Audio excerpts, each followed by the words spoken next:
Welcome back to Hot Flashes and Cool Topics. Today we have on Stephanie Sarkis, who is a psychotherapist, and she specializes in ADHD, anxiety, and narcissistic behavior. And her last two books really kind of made us stop and say, we need to have her on the show to talk about gaslighting and toxic relationships. So welcome to the show, Stephanie. Thank you so much for having me. Well, we are excited for the conversation because your most recent book is called Healing from Toxic Relationships, 10 Essential Steps to Recover from Gaslighting, Narcissism, and Emotional Abuse. And I guess my first question is gaslighting and narcissism. What are they and how are they different? So gaslighting is a form of emotional abuse, which is part of domestic violence. And that's where you are trying to convince somebody that their version of reality is not correct. And what that does is it gives you power and control over someone. So they rely on your version of reality rather than their own. And then narcissism, if we look at the kind of continuum of narcissism, everybody's probably got some narcissistic traits at some time. But when you get to the end of that spectrum where you're having that behavior as a majority of your behavior most of the day, then you may qualify for a diagnosis of narcissistic personality disorder. And that's usually typified by you think that you are superior to people. You feel like you need special treatment compared to other people. And there's different kinds of narcissists. There's a covert narcissist, which is kind of the sneakier one that you don't really pick up on right away. They may do a lot of, oh, everyone's out to get me. And, nobody at work realizes how wonderful I am. And they may act like, or tell you that they're pious and they have like high standards. But when you set boundaries with them, they go into what's called narcissistic rage. And then you have the overt narcissists, which is a narcissist we usually think of because those are the narcissists that we can kind of see coming, right? So those are the people that are more flashy and into, notice me kind of behavior. So it's covert and overt, but it's usually typified by my boundaries and my needs are much more important than anybody else's.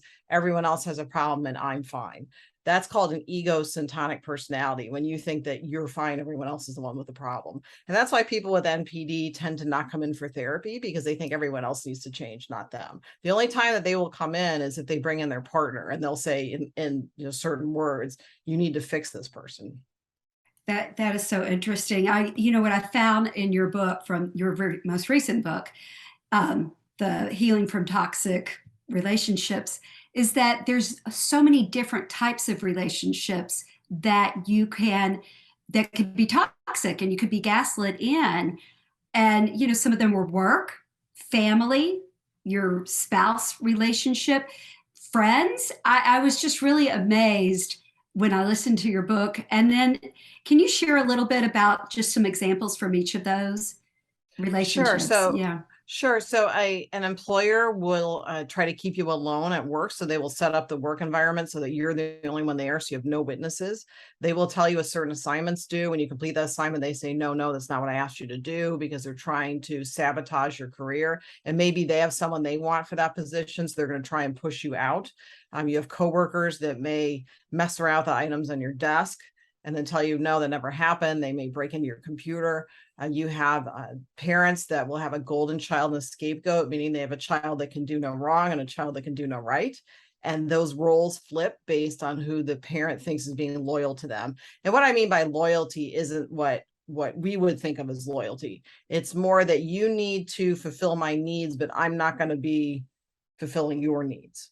So if there's a child that says no to the parent, that child becomes the scapegoat.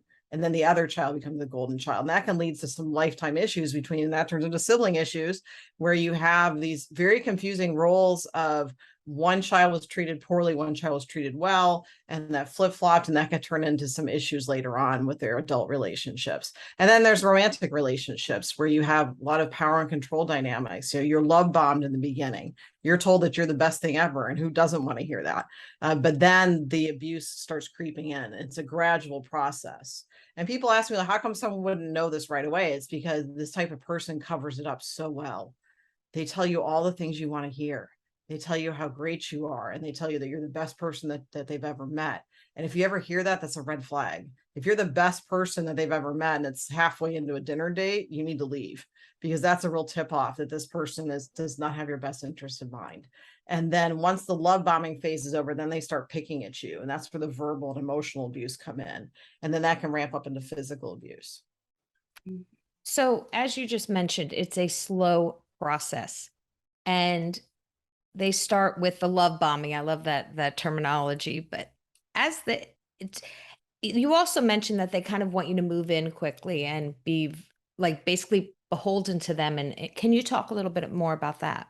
Sure. So you meet this person the first time, and one of the tip-offs is maybe their online profile does not match who they are. That's a big red flag, because narcissists and sociopaths really prey on online dating, and they create a profile that they think matches what someone is looking for.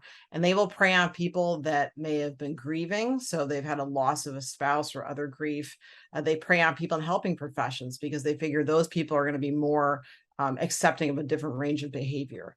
They prey on people that they feel might have lower self-esteem. So what they do is they will zone in on those people, and then they'll start pushing. They'll say, well, we need to move in together. I just feel this instant connection with you. And I heard a really good quote that instant chemistry is also, those are warning signs that instant, like, I'm connected to you stuff is a warning that a healthy relationship builds over time. You grow emotional intimacy. So in an unhealthy relationship, if you're with this toxic person, the person may ask you very personal questions on your first date. They may ask you, what's your darkest, fear, or what's your biggest loss in life? And they're not doing that to build emotional intimacy with you. They're building that to collect ammunition, or they're asking you to build, they're asking you those questions to gather ammunition on you. So what happens is if you say, well, my relationship with my sister, I really wish that we would get along better, but we don't talk that much. When you get into an argument with them, I'm almost guaranteed they will bring up, well, no wonder your sister doesn't talk to you, or no wonder your sister can't stand you. So they do not build emotional intimacy to build emotional intimacy. They do it to gain access to your sensitive spots, because they know that they can exploit those. You may also see someone that is at a restaurant, they're rude to wait staff.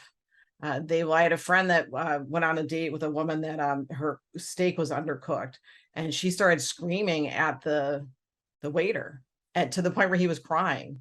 And he said, oh, well, I thought she was being assertive. I go, no, that's not being assertive. That's being mean and nasty. And so we need to look at, how are these people treating other people around them? So that's a real tip off. Look at how they treat the wait staff. I have always heard that, is you find out how they treat the wait staff is such a signal of what kind of person they are. Yes. And I am a former wait staff person, so I am overboard. Nice to the wait staff. And another interesting thing that I love the term that you gave, this term, hoovering people back in. That when you've gained the strength, can you share a little bit about what hoovering people back in is? Sure. So when you have someone that has this type of personality, they need attention focused on them. They are constantly seeking how to fill that, what's called a narcissistic void, or this bottomless pit of attention seeking. So when they're in a relationship and the relationship starts getting, what they think is stale, they will move on to someone else. They usually have a rotation of exes going, because it's easier for them to go back to old narcissistic supply rather than get new narcissistic supply. But if you leave, that enacts their kind of panic mode. So they will do whatever it takes to bring you back in. And so they will say to you things like, they'll do future faking, which means that they will say to you, well, that trip that I want to take you on, why don't we do that next month? Or, oh, well, I want to commit now. I've really decided I want to do that. But then once you get back in the relationship, all of a sudden that changes. And they'll say things like, well, I didn't schedule that vacation because, some of your behavior you've had since we got back together, I don't want to go on vacation with you. So all of a sudden it changes up. So they take away whatever they did to lure you back in. They will also try to get family and friends to reel you back in. So they will have what are called flying monkeys. Those are named after the Wicked Witch of the West and Wizard of Oz, and flying monkeys that send messages. So you'll have someone say to you, well, he or she really misses you and they really wish you were back and they're so sad. And so you wind up contacting that person. So it's really important when you run into people that you have in common, if they start talking about your former partner, that you say, yeah, that's a no-fly zone. We're not going to go there. And it may be that you have to walk away if they keep pushing. Sometimes flying monkeys know that they're being used as a way to transmit messages. Sometimes they don't. but either way, you don't need to listen to it. So it's really important to kind of enforce your boundaries. But when you're with someone like this in a relationship, they work at picking apart your boundaries. So you probably have had really good boundaries. You just had somebody that was systematically dismantling them. Right. And that also happens in work situations as well. Yes. I mean, yes. And, you know, you gave some great examples in your book about the boss may say that they want you back in. And then when you're back and you agree, then we're not going to do that project, or I've Right. changed my mind about this. And oh, that raise, we can't do that anymore. Yeah. Right. I just thought that was really, the examples you gave were just like, oh my gosh. Yes. Yeah. Like these light bulbs of maybe situations. I've never been in a really horrible, but here I am diminishing. You know, I think that's another example you give in your book, is how people will diminish what's happening to them. Right. Yes. So can you share just a little bit of how people do that? Sure. Particularly if you grew up in a family that you had dysfunctional parents. So let's say your parents had an active addiction, or they had narcissistic tendencies. You may grow up thinking that this is the way that people are treated. So when you get into a relationship, or you're in a workplace where something doesn't feel right, you're more likely to go, oh, you know what, that's just how people act. That's, you know, how things go. When in fact, it's pretty pathological. So it's normalizing and saying, you know what, maybe I am being too sensitive, because that's usually one of the first things that these people will take out of their bag, is say, you're too sensitive. You can't take a joke. You know, why are you so uptight? And so people start believing that and going, well, maybe I am the issue, especially when, if you get hired on in a workplace and you're told, hey, what a great fit you are for this job, that you're the best interviewer ever. We're just a big, happy family. And then they start kind of finding faults with your work. We naturally blame ourselves and go, well, we must have done something, because they were happy in the beginning. So why are they doing this now? So it's very easy to slide into that self-blame, when in fact you've got someone that's purposefully trying to manipulate you into backing down and giving up those boundaries. I know you've said before that anyone is vulnerable to a narcissistic relationship, whether it be personal or professional. But are there some people, maybe because, like you just said, of their upbringing or just personality, that are more vulnerable? I think you bring up a really good point. Like I mentioned, you know, no one is immune to this. Anyone can be susceptible to this type of personality, because they're so good at getting deep into your psyche and finding those things you're vulnerable about. So, but if you, again, have gotten through a grief loss period, you are more vulnerable. If you have any medical condition, if you have depression, anxiety, ADHD, chronic illness, you are more likely to be vulnerable to them. Because they exploit that. For instance, I work with people that have ADHD, and they will have their partner hide their items of high sentimental and monetary value. They'll hide them and then say, well, you know, if you weren't so ADHD, you'd be able to hold on to your stuff. I have to take care of all your things because you can't do it. Or, you know, you can't take care of all the money because you have ADHD. So you need to turn over all your accounts to me. And that's happened in quite a few cases. So they will exploit whatever they feel that you have a weakness in.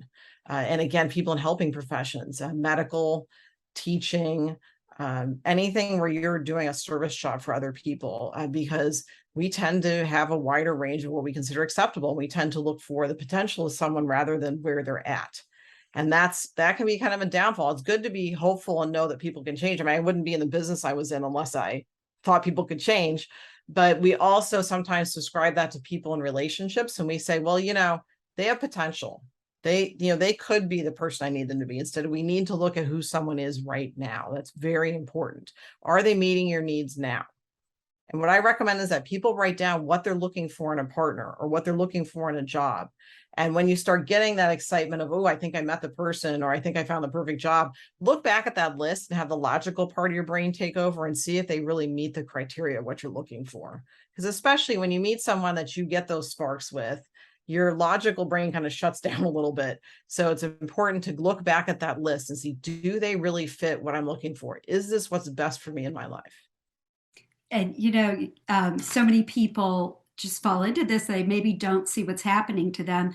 But your book has some really great suggestions and just things that you can do when you are in a situation like this. And so it can be so many different situations. It could be dangerous and physical, and you could have children involved. But you had, you know, some really great steps that people can take. And can you just share a few of those? I know you mentioned like blocking people's phone numbers, and you just mentioned some too with the flying monkeys. With if the people are bringing up the person that you want to get away from, and you just say that's a no-fly zone, and if they keep bringing it up, you just walk away. So, could you share any other tips for people in those situations? Sure. If you're co-parenting with someone, do a consultation with a good family law attorney that has experience in working with people that are married to high conflict co-partners. That's really important. Or they have co-parenting with people that are unreasonable. Good family law attorneys will know the ins and outs of that narcissistic personality style because they've been to trial or they've been in mediation with someone like that. That is very important, just to know what your rights are and what your kids' rights are. And you can do that even before you leave, just to know, should I leave the house or they need to leave the house? I mean, that stuff is really important. When you create a parenting plan with a co-parent, it needs to be as detailed as possible. This type of person will look for any wiggle room. So if you're supposed to exchange the kids at 6 and at, by 6:30, you're able to go home and the custody reverts to you because they haven't shown up, they'll show up at like 6:29 and 59 seconds. Like they will do, they'll fly under the radar and do just enough to irritate you that still fits the parenting plan. So you need to get as strict of a parenting plan as possible. Exactly when the kids are going to be dropped off, when they're picked up. Do you need to do curbside drop off, which means nobody goes inside each other's houses? Do you need to have exchange with family members rather than with the two of you? Because, that might cause issues. So it's really important to get a detailed parenting plan, and good family law attorney can help you set that up. I also have worked with parents that just speak to the other parent through a co-parenting app, because talking on the phone or doing email just is not a good idea because the other person's so volatile. And co-parenting apps will mark down, when the person received the message, when they read it.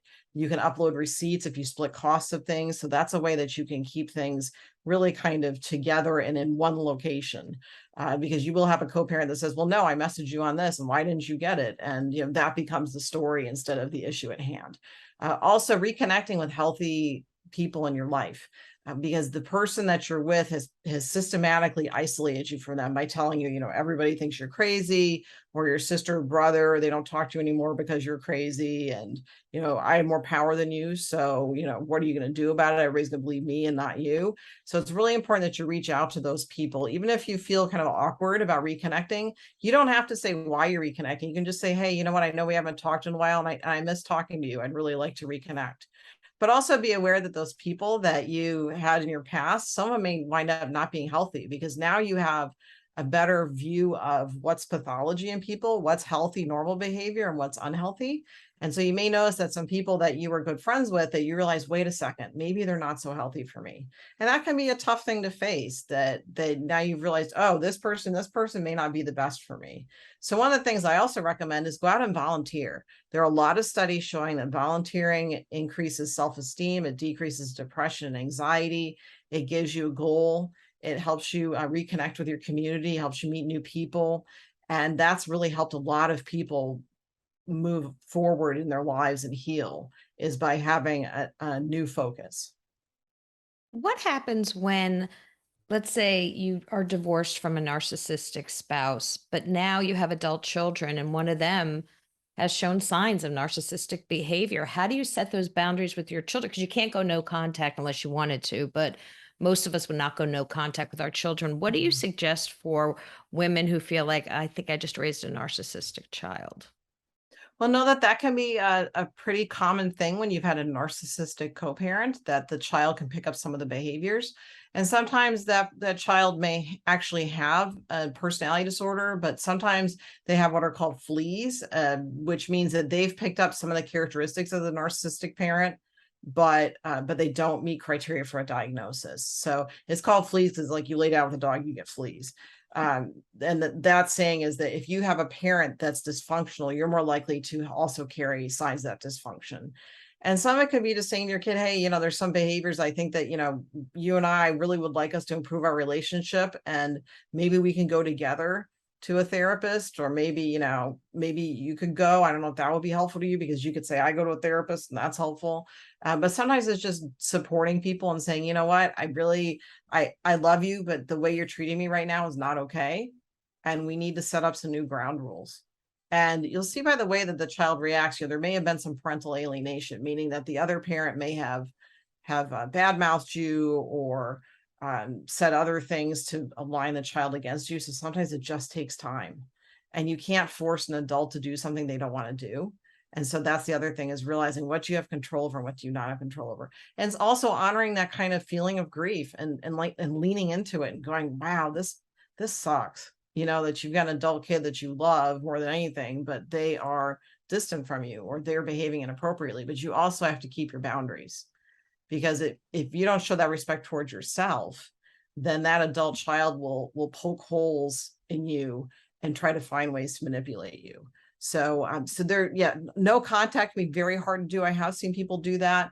But also there's low contact, which means if someone's treating you poorly, you have no obligation to contact them. And that may mean that, you know, when you're in a social situation, if you have a family gathering, that you create a limited amount of time, or you have someone with you that will kind of act as a buffer. So if that person, you know, comes charging towards you, that person kind of distracts and moves that person away. So it's a difficult situation, especially with adult children. And sometimes those relationships heal and sometimes they don't, but a lot of it just takes time. And it's being patient, going, you know what, they were fed maybe some incorrect things while they were growing up. And it's going to take some time. If it's been 18 years or 20 years of them being told something by a toxic person, it's going to take a while for that to reset. Another thing you brought up is that you felt that forgiveness was really overrated, or just something to that extent in your book. And I loved that because, you know, we were told, oh, you should forgive them. Forgiving them is so healing. And then everything's fine. I know. But yeah. And I thought I loved hearing that, because there are just some things that you just don't have to, you don't want to forgive. And right. You know, I know it can be healthy and you can heal, but can you talk a little bit about why maybe that's not necessary at all times? Sure. Because I think, it's particularly in the US, we really push this idea of forgiveness, that you must forgive, you know, to forgive is divine and all that. And, you know, that you should get closure. Yeah. I like Gloria Vanderbilt's quote of closure is really overrated. You know, sometimes there are some things in life that you just do not get closure from. You are not going to have a toxic person say to you, I am so sorry I treated you that way. I take full responsibility for my behavior. That's not going to happen. So sometimes we get our own closure by, you know, journaling has been found in studies to be very helpful. By just visualizing ourselves, you know, sending a person away and visualizing, you know, what we want our lives to look like on our own. And then you also have that forgiveness idea of, you know, the idea with forgiveness is that you're not condoning the behavior, but you're kind of giving up the thought that the past could be any different. And for some people, you know, forgiveness is something that comes pretty easily, but it's a multi-layered process. It takes time.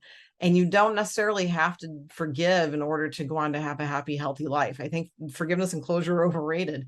And some things, you know, there are things that people do to each other that are so severe and terrible that it's totally understandable if someone is not into forgiveness or closure. And I think that, and I would just say, if there's therapists listening, that we need to be really careful when we're working with people, that we don't push our own stuff about closure and forgiveness on people, that everybody gets that on their own time frame. And sometimes they don't get to closure and forgiveness, and that's okay. And that's kind of a radical thing that a lot of people don't talk about, that you can go on a happy, healthy life and not, you know, get quote unquote closure from someone. It may be radical, but I think there are so many people that just kind of let out a sigh of relief because they've been told over and over, forgive, move on, move on. And they can't get past that point, but maybe saying, okay, I'm not necessarily going to forgive this, but I can, you know, put it on the shelf it needs to be and move on, can be freeing for a lot of people. So I think it's really important. And lean into those feelings. I mean, that's the other thing, is we don't like feeling yuck. And I think that's a normal human reaction. But I think that sometimes, you know, when we feel like somebody's wronged us, I mean, a lot of people that are in those relationships grew up in a family where you didn't feel feelings. You had to stuff them down. You had to be as small as possible to not interrupt what your parents' needs were. So it can feel kind of scary to feel those feelings of helplessness and feelings of sadness and grief. And sometimes we just need to feel our feelings. We can survive our feelings. It's really important that we feel those. And if we're having a rough day, we just say to somebody, hey, you know what? I can't go out to lunch today. I'm having a rough day. And that's okay. It's okay to do less than what's humanly possible. And you're going to have some days that you just feel like curling up with a book or just watching really bad TV. And that's okay. You need to give yourself time to heal. And that means that you do what you got to do sometimes. That being said, if you feel like you want to end your life, there's the 988 suicide hotline that's nationwide now. So it's really important to reach out for help if you feel like ending your life. But it's also important that you feel your feelings of grief. And the grief you have from ending this kind of relationship is much more intense with another relationship, because in the toxic relationship, and this applies to all forms of toxic relationships, there's a cycle you go on. There's a cycle of a buildup of stress and intensity and tension, and there's an explosion. And then you go back through the cycle, and then there's a reconciliation phase where the narcissist may act like nothing happens. So you have a big blow up, and the next day they're acting like nothing happened at all. And it's very weird because they're just acting like fine. And then you have the wooing phase, the hoovering, and then you go back into that fighting cycle. And every time you go into that stressful tension explosion phase, you get an increase of cortisol, which is a stress producing hormone, and adrenaline. And when you go through that reconciliation phase, you get oxytocin, the cuddling hormone, and dopamine and serotonin. So your brain is kind of hooked on this cycle that goes over and over again. So when that cycle stops, you kind of go through almost like a drug withdrawal because you're used to that loop. And healthy relationships can feel a little bit boring sometimes because you don't have that roller coaster. And I'll have people say to me, I met this really nice person. I don't know, I don't have a lot of chemistry. And I'm like, but do you get along well? And are you attracted to them? Well, yeah, but it's not like we want to rip each other's clothes off kind of thing. I'm like, well, that's not always healthy. You need to, somebody earns your vulnerability. They earn your emotional intimacy.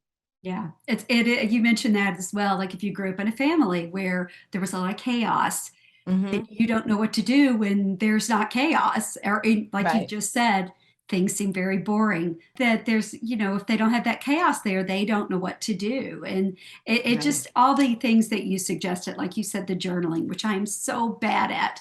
And you did bring up a point where if you're journaling, you have to be very careful if you are in, say, a violent or a custody situation. And can you share why maybe that might be the only or one of the situations where journaling you have to be very careful with? Sure. I would always consult with your attorney about the legalities of this, but sometimes journals have been entered as evidence in trials. So that's something you just want to watch. Or you'll have also the toxic partner will steal the journal and copy it or scan and put it online. And obviously that's not allowable for them to do that. But once the way the internet works, once something's out, it's out. So it's really important that I tell people keep it on your devices that are locked and change your passwords on a regular basis. Because if you're living with someone that has this lack of boundaries, they will try to break into your accounts. And I've seen that happen to several people. So continually change your passwords. You were talking about the dopamine before, and a lot of people wonder what is this narcissistic person getting out of acting this way? And there is a dopamine hit. Can you explain a little bit about why narcissists are the way they are? Sure. So, we get a dopamine boost from, cuddling our cat and dog or playing with our kids or doing a good job at work. But people that are wired like this get a dopamine boost from controlling people. That's their high. Their high is manipulating, controlling successfully. So it's like a game to them. So it's like a cat and mouse kind of thing. So that's why there's that insatiable need for attention and to get control, is because they get a brain chemical reaction from it. And I'm asked a lot about why are people like this? And I think some people are just born with bad wiring. But I think also sometimes people grow up in families where their parents are dysfunctional and they think that this is how you do relationships, that this is normalized behavior. But sometimes those people call me and they say, you know what, I think I've been doing something that's not healthy and I think I need help. And those people generally tend to do pretty well in therapy because they acknowledge that there's an issue and they're willing to work really hard on it. But if you have someone with that egocentric personality where they say everyone else has the issue and I'm fine, that's where people generally do not seek therapy because they don't think they have a problem. So most of us have an ego dystonic personality, which means if we do something that's not congruent with our beliefs or values, we feel kind of icky about it. So if you like break into a store and rob the store, you feel like, you know what, that doesn't go with my values. I feel kind of guilty and have remorse about that. That's what most people would do. But this person says, you know, I had a right to do it, and they're solid in their belief that they were justified in doing it. Now, regardless of how someone gets to this type of personality, they're still 100% responsible for the behavior. So if someone's in a relationship with someone, you say, well, you know, they do this kind of power and control stuff because they had a bad childhood, they're still responsible for their behavior. And that does not mean you need to stay in the relationship while that person does their healing work. In fact, sometimes I tell people, I go, maybe it's good to do a trial separation, see how this person is doing in therapy, see if the behaviors change before you maybe reconcile. Because you don't need to hang around and have somebody continue to be abusive while they're doing their work. That's another thing you bring up, the self-care. And you were given an example. I'm not saying self-care like going in to get a manicure or massage or something like that. It's really looking out for just your own well-being. I mean, can you share a little bit about that? Well, right. I think a lot of us, again, in society are told that self-care is selfish. And I think that that also toxic partners, toxic family members will say, oh, paying attention to yourself. Well, you're not paying attention to me, so therefore that's bad. But it's treating yourself like your own best friend, treating yourself with compassion and saying, you know what would I tell a best friend about this? You know, how would I treat myself if I was the most important person to me, which you are? And I think that really changes the lens that you view things in. That, yes, I do need time for myself to have 5 minutes just to, you know, take some deep breaths and be okay. That's self-care. It's not always sitting in a bubble bath and you're having like 5 hours to yourself. Sometimes you get little pockets of time, but it's saying, you know what, I care about myself enough to know I need to walk away from this situation because I cannot be rational with an irrational person. And that's self-care too. And enforcing those boundaries is self-care. And there was a great quote from someone that said that just because someone responds to your boundaries in an inappropriate way does not mean you didn't have a right to those boundaries. I love that. That's hits home for a lot of people. Yeah. And I think, you know, a lot of our listeners, obviously midlife women and beyond, our kids are leaving home. Maybe the behaviors that we explained away from our spouse for a long time, now all of a sudden it's just the two of you. And you're like, wait a second, I'm not willing to put up with this any longer. If your spouse says, I don't need therapy, I am who I am, you married me, what's the first step that a woman or man can do to separate themselves from that person? I think one of the first steps is to seek therapy, go to a mental health professional, make sure they're licensed in their state. That's a really important piece. And if your partner doesn't want to go on your own. And sometimes when one part of the dynamic changes, so when you are ready to move forward, then sometimes the whole dynamic changes. So that's really important to get your own help because you have been impacted by this. And I know that sometimes that is exactly what the partner says is like, well, you married me. You knew who I was when I married you. That doesn't mean that you have to stay in it. And I think that's sometimes something that we tell ourselves is like, oh, well, I made my bed, I have to lie in it. And I have clients tell me that. But you can always change your mind. You know, as a human being, you have the right to change your mind at any time.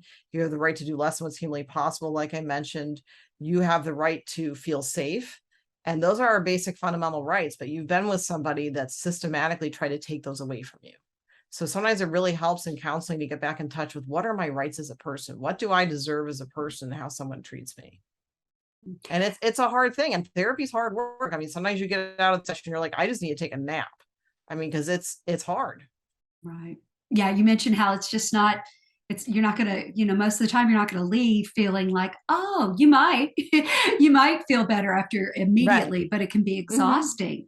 So if you can get your partner or whomever it is to go to a therapy session, is there hope for a narcissistic person? Is there hope for them? I think it depends on how much that person is willing to change. I mean, that's always the thing, right? It's like the person has to want to change. And if they're willing to stick it out and to go to more than one session and really talk about some hard things and maybe even get their own individual therapy. It's a long process because again, it's somebody that's done this behavior for so many years, like I'm in, close to my 50s. And so, if you're changing behavior and you've been on earth for 50, 60 years, it's going to take a little bit to change things around. So if you have a partner that says, I went to one session, I'm good, it usually takes a little more than that. So, or if they go to individual therapy, one thing you want to watch is if they come back and say, the therapist said, I'm fine, I don't need to come in. There's not a person on earth that doesn't have some kind of issue. Like we all have issues, right? So rarely will we say, yeah, you don't need to come in, you're fine. Or the person will say, oh, the therapist said you're the problem. That's not true. We would not say that. So we really need to watch if your partner does say, yeah, I'm going to my own therapy, going to one session is not really a good faith effort. With couples that have decided to separate for whatever reason, and maybe a man or woman is getting back into dating again, we talked about some of the red flags that, check on the wait staff, and also if they want to jump into a relationship. Is there anything else you would suggest for those people that are kind of putting their toes into the water of dating again and haven't dated in 30 years? What else should they be looking for that kind of says red flag, this is a problem? I think, again, write down what you're looking for in someone, get as detailed as possible. If you have cats, you obviously don't want to date somebody who doesn't like cats. So put that at the top of the list, and asterisk the ones that you do not want to negotiate on. Like, is good to my kids. That's one that's just not negotiable, right? They have to treat your kids well. They have to treat you, they have to treat you well. That stuff you don't negotiate on. So keep that in mind, and also consider doing things other than online dating to meet people. So meeting people in person, like I think of the Meetup app where you can meet people. Like there's a group here that, they meet for sushi and dogs. I mean, that sounds really weird, but they bring their dogs eat to the dogs. sushi. Yeah. Right. Yeah, the dog's not part of the whole process. The dogs hang out at the restaurant and they eat sushi. So, I mean, there's groups for everybody. There's a paddleboarding group here. So, I mean, when you meet people in person, it may not be that you meet the love of your life in these groups, but you never know somebody that goes, hey, I have a really nice, sibling that I'd like to set you up with, or, hey, here's my friend so-and-so. So it's getting to know people on that personal level. And I think that especially in the last 2 years, we've missed a lot of that because of the pandemic. But now that things are opening up more again, we can do that face-to-face contact. And that doesn't mean that doing online isn't okay either. I mean, that's fine. If you're meeting with like a group that you have interests with. And I think when you have a common interest, it's much easier to talk to people and get to know them. And there's some common shared values, because that's what really makes a good relationship, is you have common values and beliefs, whatever those are. And I think that when we meet people in person, instead of doing it online, online is very, fast. It can be a lot of superficiality, and you don't really get to know someone. And I think when you meet somebody in person first, there's something about that lends itself to probably a healthier experience. Absolutely. And like you've said, not everybody's completely honest with their profile online, Right. and that could be even people who feel depressed or upset with themselves because they're seeing, you mentioned this as well, other people's personas online or on, I don't know, different social media accounts, to where they think everybody else's life is wonderful. And I've just got this, look at me, I'm so boring, nothing's going on. Right. But Well, that's yeah. the highlight reel. That's what we need to remember. Stuff like Instagram and all the visual media, social media, that's all somebody's highlight reel. It's not their behind the scenes. There's a Yes. lot of work that people put into putting up content. So, you see the cute pictures of the babies wearing their Halloween, pumpkin outfits. You don't see the baby vomiting all over the parents, right? Like they don't post photos like that. So, you see all this stuff that looks like everybody's having this great life and you're not. And there are studies that show that the more social media that you consume, the greater level of having depressive symptoms. Wow. Because we do, as people, just have a natural tendency to compare. And a lot of that stuff's not real. And that's why I also tell people, when you end something with somebody that's toxic, block their social media, because what they will do is use the social media to hoover you back in. So they will post things like they will automatically find a new partner and then take them to all the places that you went as a way to kind of get you to contact them. Or they'll make like veiled references to you in posts and like memes and everything. And it's really important to shut that off, because that's the way that you kind of torture yourself, is by looking at their social media. So it's important to block block their phone number, like you mentioned earlier, you block their emails, block any kind of social media. You may have to block, again, their friends and family because they're trying to get you back into the fold. So it's really important to just kind of protect yourself. And that's part of self-care too, is to really limit your contact with that person on social media. My last question is just something I'm curious about. With people who are emotionally abusive and narcissistic, how frequent does it become physically abusive? What takes that next step? It's a gradual step. And I think we really need to acknowledge that this is what's called a gateway form of abuse, verbal and emotional abuse, because a lot of times it does unfortunately lead to physical abuse.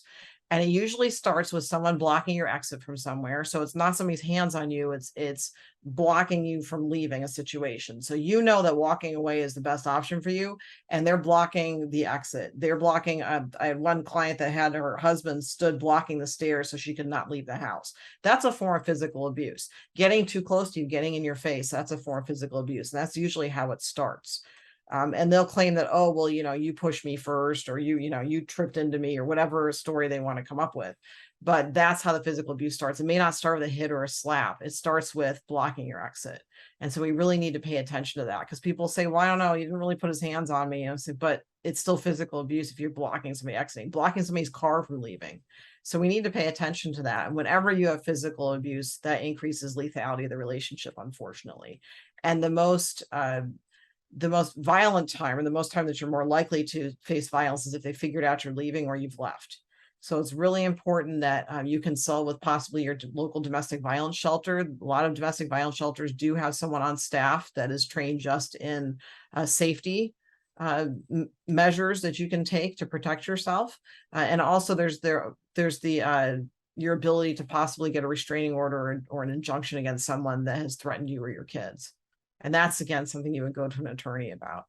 Yeah, we've spoken to people before about that being probably the most dangerous time. And if you can find a time to leave when the person is not there, and the planning that goes around trying to leave that situation it's really important. Yes.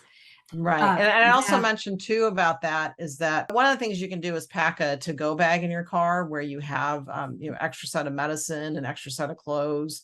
And that's somebody, if somebody finds you, just go, you know what, it's just like if I'm out somewhere and I just need to change my clothes or whatever, take your pets with you, because the narcissist will use your pet against you. They will either mistreat your pet, or they will say, oh, Fluffy misses you and I need to see you because Fluffy needs to reconnect with you. It's important to take your pets. And if a domestic violence shelter doesn't accept animals, a lot of veterinarians will kind of have your dog board there or cat board there until you find a place to live, and they'll charge you a low rate or for free. So that's an important thing too. That's to make sure you good take to your know. pets. That is That's good to really know, because good to that's know. such a form of support too. If you're someone going through Yes, this, to have the pet is absolutely. such a form of. So my last question, you were talking about, the cost, and you do mention in your book different ways. How do you pay for all of this? So if you could just share with our listeners, what are some ways that these could be, these things that you could go to, these forms of therapy or help, what can be done to help pay for that? Sure. Well, a lot of insurance plans do cover therapy now, but also you can go to sliding scale therapists where you can pay based on your income. And there are also therapists that will see you pro bono, maybe for specific events. Like I volunteer with an organization that I see veterans for free. So there's that too. Family law attorneys, quite a few family law attorneys do pro bono work, or what's called low bono, which they charge again a sliding scale. So there are services available.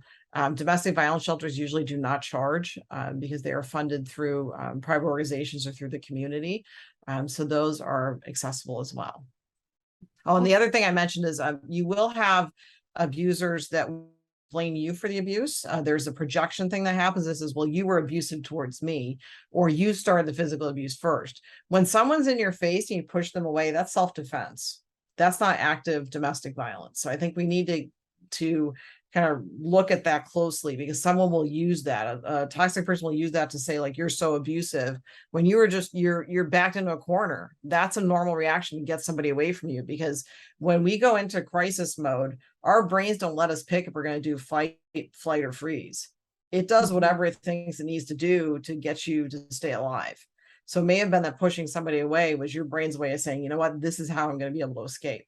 That is not considered to be abuse. That's because you were being in a situation that you did not have a choice and you needed to get out. You were threatened. But if you have someone tell you, well, you were just as abusive, no, you were defending yourself. And I think that's a really important distinction to make. Thank you so much, Stephanie, for coming on. This Oh, information my is pleasure. so Yeah, important. it's And so guy- important. Mhm. Guys, please check out Healing from Toxic Relationships, 10 Essential Steps to Recover from Gaslighting, Narcissism, and Emotional Abuse. We will have the links in our show notes to Stephanie's website and to the book. And she has several other books on gaslighting and ADHD that are interesting as well. So we really appreciate your time, Stephanie. Thank you. Oh, thank you so much for having me on the podcast.